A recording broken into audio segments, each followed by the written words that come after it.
ተመርሰናል ፕሮግራማችን እንደቀጠለ ነው የሚገኘው እስከ 8 አብረን እንቆጥላለን አላህ ፍሬ አሉትና እኔም ሶፎንያስ ነው አብረናለን ቆይታችን እንደቀጠለ ነው የሚገኘው አሪፍ ጊዜ ያሳለፍን ነው የምንገኘው አሉቲ ማንቸስተር ሲቲ ጥሩ እየመጣ ያለ ይመስላል ያው ሁለት ቁልፍ ተጫዋቾች እንግዲህ አመቱን ሙሉ ከፋይን ካባቸው ፔፕ ጋርዲዮላ ዶናሩማም ከሌለ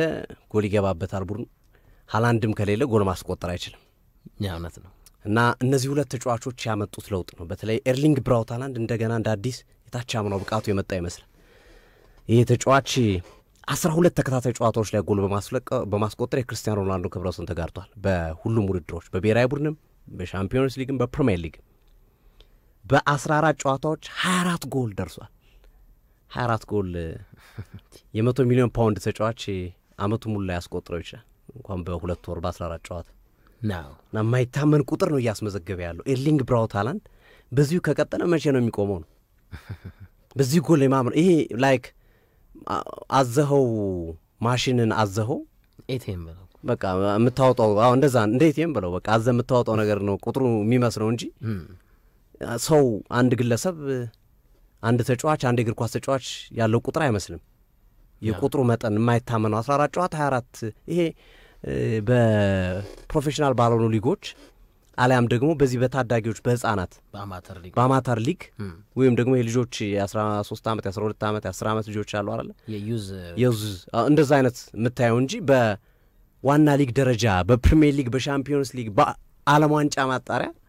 እንዲህ አይነት የጎል ናዳ ማውረድ የተለመደ አይደለም ይሄ ተጫዋች የሃትሪክ መጠኖቹ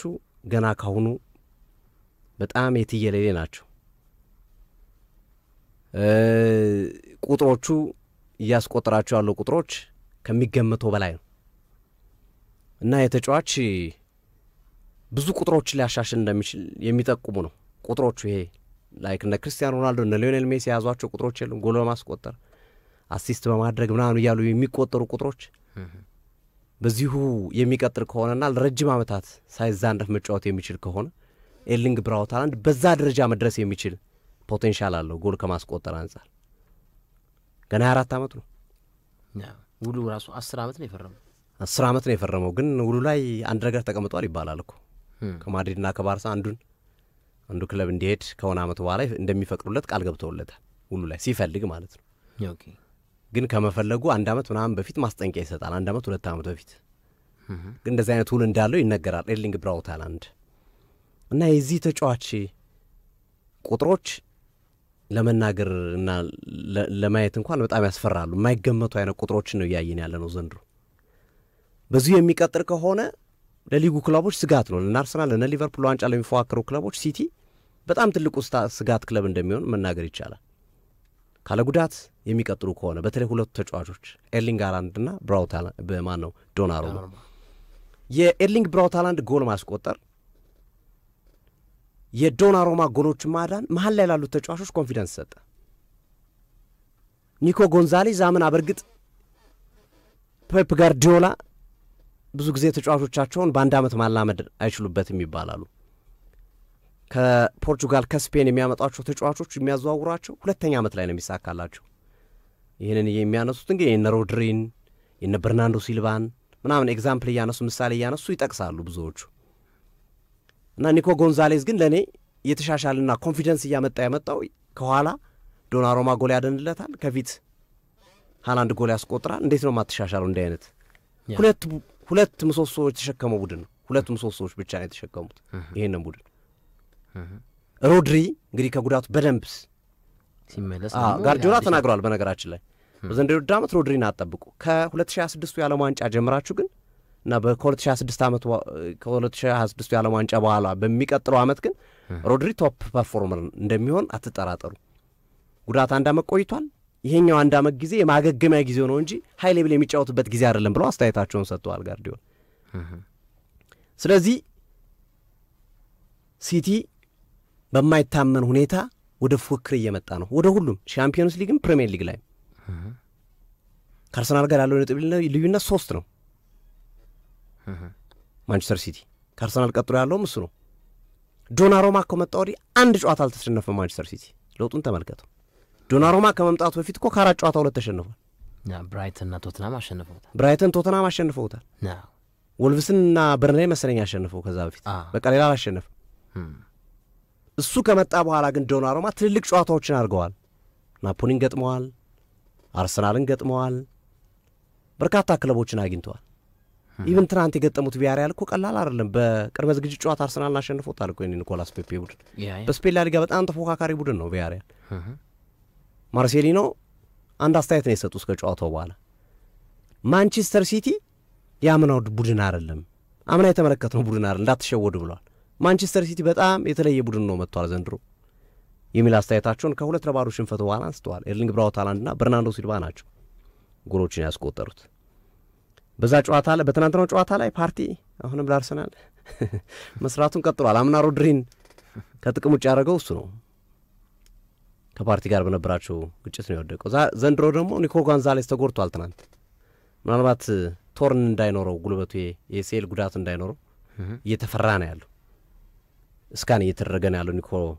ጎንዛሌስ። ግን በዛ ልክ ጉዳት ማስተናገዱ ትልቁ ጥያቄ ሆኖ እየተነሳ ነው ያለው እና ማንቸስተር ሲቲ እየመጣ ነው።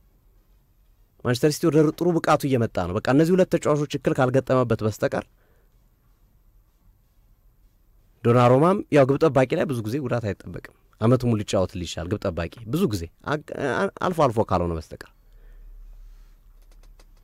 ሃላንድን ብቻ ነው እንግዲህ ምናልባት ብዙ ግጭቶችን ስለሚያበዛ ብዙ እንቅስቃሴዎችን ስለሚያበዛ ልትፈራው የምትችለው እሱን ነው መተካትማቸው እንጂ ዶናሩማ ከመጎዳት ይልቅ አይጎዳም የሚለው ሐሳብ በረጅም የምታነሳው ጉዳይ ነው እና ለዚህ ለሃላንድ ግን መፍትሄ የላቸውም። ጋርዲዮላ ትልቁ ችግር ይሄ ነው። ለሃላንድ መፍትሄ የላቸው። ሃላንድ ጁሊያን አልቫሬዝ ቢኖር አታስብም የሃላንድን ጉዳይ። እጃቸው ላይ አማራጭ የላቸው። ኦስካር ቦብ እነ ዶኩ እነ ፊልፎደን እነ ሳቪኒዮ ነው ያሉት እዛ ቦታ ላይ ሊጫወቱ የሚችሉት ያውም ካለቦታቸው የምታጫወታቸው ከቻልክሱ እና ጋርዲዮላ በደንብ ሃላንድን ሊጠብቁት ይገባል። በጥንቃቄ ሊያጫወት ይገባል በዚህ ዓመት እና የቡድኑ የእድገት መንገድ ግን ባለፉት 6-7-8 ጨዋታዎች ላይ ስፔሻሊ ዶናሩማን ካዘዋወሩ በኋላ በጣም በጣም በጣም በአስገራሚ ፍጥነት እየተሻሻለ ይገኛል እና ጋርዲዮላ ለመሻሻላቸውም ለእነዚህ ሁለት ተጫዋቾች ምስጋናቸውን አቅርበዋል፣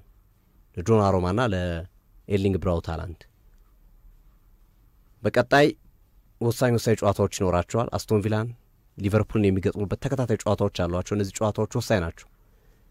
በፕሪሚየር ሊጉ ጉዛቸው ላይ በሚያደርጉት እንቅስቃሴ ወሳኝ ጨዋታዎች እንደሚሆኑ ይገመታል። ገና ነው ሊጉ ገና 8ኛ ሳምንት ላይ ነው ያለው እና ሲቲ መጠንከር ከቻለ ሰሞነኛ እያሳየው ያለው አቋም በዚሁ የሚቀጥል ከሆነ ስጋት ይሆናል። ፕሪሚየር ሊጉን የማንሳት አቅም ሊኖረው ይችላል ካላቸው ልምድ ካሰልጣኝ ከተጫዋቾቻቸው የልምድ አቅም እና መሰል ነገሮች ጋር ስታያይዘው ቀና እያለ ነው ሲቲ ካምና ደካማ አቋሙ ቀና እያለና ወደ ጥሩ መንገድ እየመጣ እንደሆነ እየተመለከትን እንገኛለን የሚለውን ሐሳብ ለማስፈር ያህል ነው። በሌላ ቀን በስፋት ሲቲን ከምንመለስባቸው ጉዳዮች መካከል ነው ብዬ አስባለሁ። ሌላው ዛሬ እንግዲህ የአውሮፓ ሻምፒዮንስ ሊግ ደማቅ ምሽቶች ይቀጥላሉ። ኢንትራክት ፍራንክፈርት ከሊቨርፑል የሚያደርጉት ጨዋታ የሚጠበቅ ጨዋታ ነው። ሊቨርፑል 4 ተከታታይ ጨዋታዎችን ተሸንፎ የሚያደርገው ጨዋታ ነው። ጨዋታ አርነ ስሎትም የሊቨርፑል ደጋፊዎችም 5ኛ ሽንፈት የሚቀበሉ አይመስሉም ወይም ሊቀበሉ አይችሉም። ቡድኑ ቢያንስ ያለበትን ችግር ከሜዳ ውጭ ነው የሚጫወተው። አስተካክሎ ሊመጣበት የሚገባ ጨዋታ ነው። ጨዋታ ወደ ፕሪሚየር ሊግ ፉክክሮች ለመምጣት እንዲህ አይነት ጨዋታዎችን አሸንፎ መምጣት አለበት። ግን ነገሩ በእንቅርት ላይ ጆሮ ደግፍ እየሆነባቸው መጥቷል። ውጤት ማጣት ብቻ ሳይሆን ጉዳቶችም ቅድም ሲቲ ላይ ስናነሳ ዶናሩማና ሃላንድ ምሰሶ ናቸው፣ ቤቱን የተሸከሙት እነሱ ናቸው እያልን ነበር። የሲቲን ቤት ሊቨርፑልን ከተሸከሙ ተጫዋቾች መካከል አንዱ ራያን ግራቨንበርክ ነው፣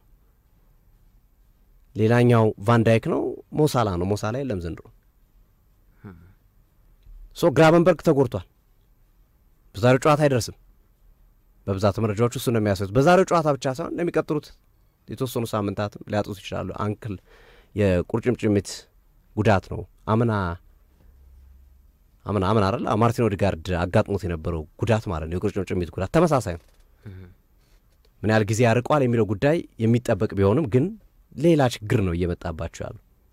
ሁነኛ ተጫዋች የላቸውም እዛ ቦታ ላይ 6 ቁጥር ቦታ ላይ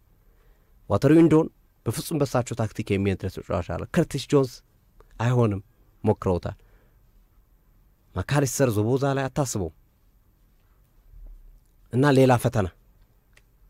የሊቨርፑል ፈተና ሊቀጥል ይችላል እንድትል የሚያረግህ ሁኔታ ተፈጥሯል እነ ቫን ዳይክ ግን የለም የተጫዋች ጉዳት መሰል ነገሮች ሳይሆኑ አሁን ችግራችን የስነልቦና ችግር ነው የማሸነፍ ስነልቦና ማዳበር አለብን የሚል አቋማቸውን እያራመዱ ነው ያሉት አርነ ስሎትን ጨምሮ ወደ ማሸነፍ መምጣት አለብን ሲሪየስ መሆን አለብን የሚል ነገሮችን እያነሱ ይገኛሉ አምና በነበረው እንቅስቃሴ ላይ ቫን ዳይክ እኮ ብዙ ጨዋታዎች ላይ ተሳስቷል አምና ግን ሳላ ያርመዋል ጎል ስለሚያስቆጥር ሉዊስ ዲያዝ ያርመዋል ዳርዊን ኑኔዝ ብዙ ጊዜ ያርሟቸዋል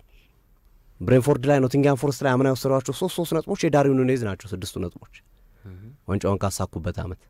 አሁን እንደዛ የሚያድን ተጫዋች የለም ከፊት ያሉት አይዛክ ገና አለመደም ፍሎሪያን ቪርትዝ በጣም እጅግ በጣም ገና ነው ሳላ ወርዷል እነዚህ ነገሮች ሊቨርፑልን እየረበሹ የሚገኙ ጉዳዮች ናቸው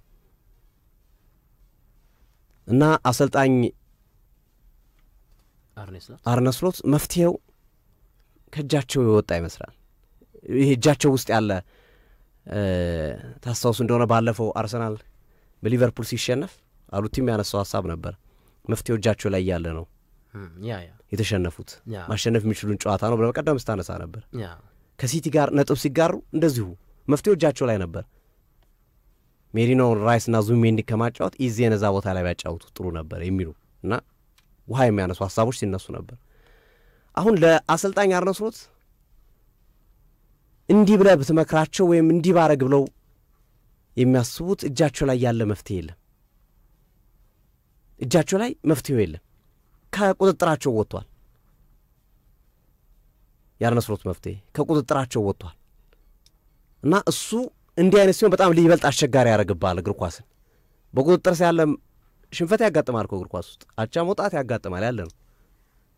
ግን ችግር በቁጥጥር ስሩ ያለ ነው ከቁጥጥር የወጣ ነው የሚለው ነው ዋነኛው ችግር ከቁጥጥር ከወጣ በጣም ተቸገራለህ ለመመለስ ከቁጥጥር ካልወጣ አምና ሲቲ የነበረው አይነት ጋርዲዮላ እኮ ተናግሯል ዘንድሮ አንድ ኳሊቲያችን ጨዋታ ኮንትሮል ማኔጅ ማድረግ ጀምረናል ጎል አስቆጥረን ማኔጅ እናደርጋለን ጨዋታ አምና እዛ አይነት ኳሊቲ አልነበረንም ብሏል ሊቨርፑል ይሄ ነው የገጠመው ያምናው የጋርዲዮላ ችግር ነው የገጠመው አሁን ሊቨርፑል ጨዋታዎችን መርቶ ማኔጅ ማድረግ አይችልም ጎል ይቆጠርበታል ይሸነፋል እየመረ ያ መሳሪያ ወርዶበታል በማንቸስተር ዩናይትድ ጨዋታ ላይ ግራቨንበርግ ፊት አልነበረም አሁን ጭራሽ ከተጎዳና በቀጣዮች ጨዋታዎች የማይኖር ከሆነ ዋነኛውን ዊፐናቸውን መሳሪያቸውን ያጣሉ ማለት ነው ያ ደግሞ ዋጋ ሊያስከፍላቸው ይችላልና ሊቨርፑል ላይ ያንዣበው ያለው ነገር በጣም ከፍተኛ አደጋ ነው ስለዚህ አሁን የአሰልጣኝ አርነ ስሎት መመራመር ይጠብቃል አምና ጋርዲዮላ ብዙ ተመራምረው አልቻሉም ብዙ ተመራምረዋል ቡድኑን ለማከም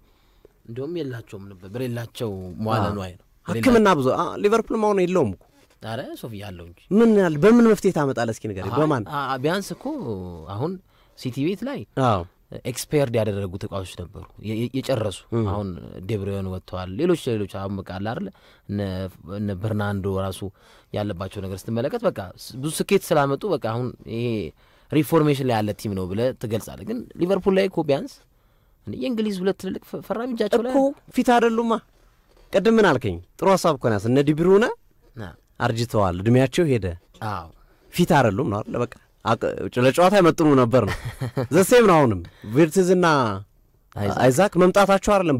ብሩ አይጫወትልም ተጫዋቾቹ ፊት አይደሉም እሱ ነው ከቁጥጥራቸው ውጭ ወጥቷል ይያሉ እሱ ማስተካከል አለባቸው እሱ ነውና በምን መንገድ ያስተካክሉታል ትሬኒንግ ድሪል ነው ማለት ነው በጣም እኔ እነ ጎማሃን መጠቀም አለባቸው ሳላ መቀመጥ አለበት ከሚሉት ውስጥ ነኝ ሁጎ ኢኪቲኬ በፍጹም ሊቀመጥ የሚገባው ተጫዋች አይደለም አይዛክን 150 ስለወጣበት ብለው የግድ መሰለፍ የለበት ራሱን እስከሚያስተካክል ሊጠብቅ ይገባል ሁጎ ኢኪቲኬ በጣም ጥሩ አቋም ላይ ነው ያለው የማይሆኑ ውሳኔዎች ባለፉት ጨዋታዎች ላይ ሲወስኑ ተመልክተናል አሁን ሁጎ ኢኪቲኬ በማንቸስተር ዩናይትድ ጨዋታ ቢኖር ኖሮ ብለህ ብታስብ ብዙ ነገሮችን ሊፈጥር ይችል ነበር ከአይዛክ በተሻለ ለዛ ነው ይሄ አብዛኛው ችግሮቻቸው ከጃቸው ያመለጡ ይመስላሉ የከጃቸው ወጣ ቢመስልም ግን በጣም ሜጀር ዲሲሽኖች ይፈልጋሉ እንደው ትንሽ ይሄም እኮ የሚለውጥ አይደለም 100% ቡድን ይለውጣሉ እርግጠኛ ደረትን የምትነፋበት አይደለም ግን ካለበት ችግር ትንሽ ያሻሽሏል ለምታስብበት ነውና ከባድ ጨዋታ ነው ኢንትራክ ፍራንክፈርት ከሊቨርፑል ጋር የሚያደርጉት ጨዋታ ሞናኮ ከቶተናም ሞናኮም ቀላል ቡድን አይደለም ባለፈው ሲቲን 2-2 ታቻው የወጣ ቡድን ነው በሜዳው ነው ጨዋታውን የሚያደርገው ሌላው ቸልሲ ነው አክስ አምስተርዳም የሚያገኝበት ጨዋታ ቸልሲ በክራንች አልጋ ላይ ሆኖ ነው ብዙዎች ተጫዋቾች አልጋ ተኝቶ ነው ይጫወታ ያሉ ብዙ ተጫዋቾች ተጎድተውባቸዋል ኮል ፓልመር ኢንዞ ፈርናንዴዝ ሌቪ ኮሊል ባዲያሼሊ በጣም ለቁጥር የሚታከቱ ተጫዋቾች ግን እያሸነፈ ነው ደግሞ አንዳንዴ ይገርመኛል ይሁሉ ተጫዋቾች ተጎድተውበት በተከታታይ እያሸነፈ ነው ቸልሲ ኖቲንግሃምን አሸንፎታል ያውም ፖስቴኮግሉ ጫና ውስጥ ተጫዋቾቹ ማሸነፍ ይፈልጉበት ጨዋታ በጣም በጎደሎ ጭምር ማሎጉስቶ ወጦ ጭምር ነው አሸንፈው የወጡት እና ዛሬም አያክስ ብዙ አይፈትናቸውም ተብሎ ይጠበቃል ቸልሲዎችን አያክስ የመጨረሻ ደረጃ ላይ ያለ ቲም ነው ደካማ ነው ዘንድሮ ነው በጣም ደካማ ነው ሌላው ሪያል ማድሪድ ከጁቬንቱስ የሚያደርጉት ጨዋታ ተጠባቂ ነው አይጎር ቱዶርን ቆይታ የሚወስነው ቱዶር በጁቬንቱስ ጥያቄ የተነሳባቸው ነው በኮሞ ባለፈው ሳምንት ተሸንፈዋል በፋብሪጋሱ ቡድንና ቀጣይ ቆይታቸው ጥያቄ ተነስቶበታል 2-3 ጨዋታ ነው ድል የተሰጣቸው የሪያል ማድሪድ ጨዋታ ቶሪኖና ናፖሊ ይመስለኛል ቀጣዮቹ ሌሎች ጨዋታዎቻቸውና 3 ድል ነው ያላቸው ሪያል ማድሪድ ደግሞ በአትሌቲኮ ማድሪድ 5-2 የተሸነፈበት የላሊጋው ጨዋታ እስካሁን በቤት ውስጥ እሳት እንዳስነሳ ነው ማድሪድ ውስጥ የሊደር የመሪ ችግር አለ ከዚህ በፊት የነበረው ስኬቶቻቸው እነ ሰርጂዮ ራሞስ መሪ ነበሩ እነ ክርስቲያኖ ሮናልዶ እነ ቤንዜማ ቡድን ይመሩ ነበር በችግር ጊዜ ከችግር ያላቀቁት ነበር ከቅርብ ጊዜያት ወዲህ ግን ያ መሪነት ሚና ያለው ተጫዋች አተናል የሚል ሐሳብ በቡድን ውስጥ መንሸራሸር መጀመሩ እየተነገረ ነው የሚገኘው ማድሪድ በርግጥ በዘንድሮ የውድድር ዓመት ብዙ አራቅም ያው ሊጉንም የማሸነፍ እድል አለው አሁን ሻምፒዮንስ ሊጉም ገና ጅማሬ ላይ ነው ያለው አይ ቲንክ ኤል ክላሲኮ ይሰምታል ኤል ክላሲኮ አለው እሱ ከባድ ጨዋታ ነው ያቺኛው ሰዓትም የተነሳችሁ ለኤል ክላሲኮ አይመስለኛል ኤል ክላሲኮን የግድ ማሸነፍ እንዳለባቸው ያምናሉ ባርሴሎና ደግሞ ተነቃቅቷል ኦሎምፒያኮስን 6 ጎል አስቆጥሮ አሸንፈውታል ግን እሱ ጥያቄ እሱ ጨዋታ ጥያቄ የተነሳበት ነው የኦሎምፒያኮስ ተጫዋች በቀይ ካርድ የወጣበት በጣም አሳፋሪ ነው አሳፋሪ ዳኝነት ነው እኔም አይ ትላንትና ዳኛው ማለት አይደለም ኦሎምፒያኮስ ያገባውን ጎል ካየኸው ጎል አስቆጥሮ ከዛ ፔናልቲ ሰጡ ጎሉ ሽሮት አሁን አንዷ የተቆጠረችው ጎል መጀመሪያ ጎል ገባ ተባለ ከዛ የባርሴሎና በእጅ ተነክቷል ተባለና ጎሉ ተሻረ ከዛ ጎሉ ተሽሮ ፔናልቲ ተሰጠ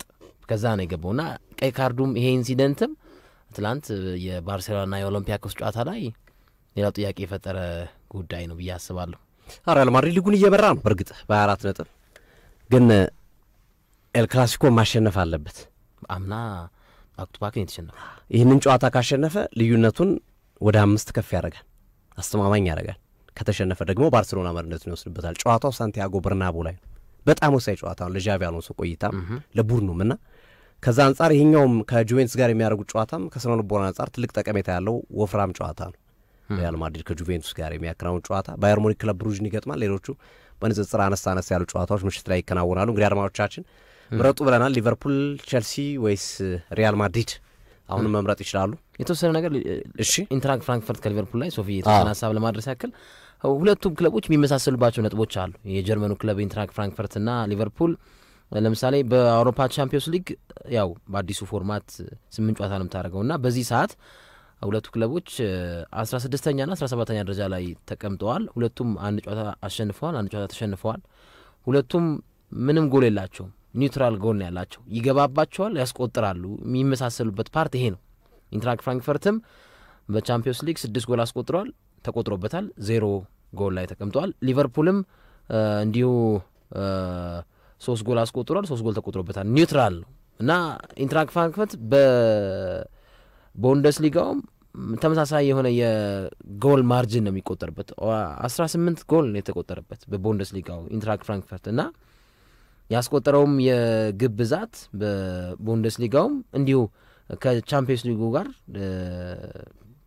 የሚቀራረብ ጎል በጣም ኮንሰንት የሚያደርግ ቲም ሆኖ ጋሜ ደግሞ ጎል ያስቆጥራልና ሁለቱም ተመሳሳይ አይነት ቡድን ናቸው። አሁን የኢንትራክት ፍራንክፈርትን የቡንደስሊጋ ደረጃ ስትመለከት በ8 ሳምንት ጉዞ 19 ጎል ነው ያስቆጠረው። 18 ጎልም ተቆጥሮበታል። አንድ ጎል አለው እና ጎል የሚቆጠርበት ቲም ነው ኢንትራክት ፍራንክፈርት። ሊቨርፑልም ተመሳሳይ ጎል ይቆጠርበታል። ቢያሸንፍም ጎል ይቆጠርበታል መጀመሪያዎቹ ሳምንታት ላይ። ቻምፒየንስ ሊግ ላይም ኒውትራል ነው፣ ጎል የለውም እና ሁለቱም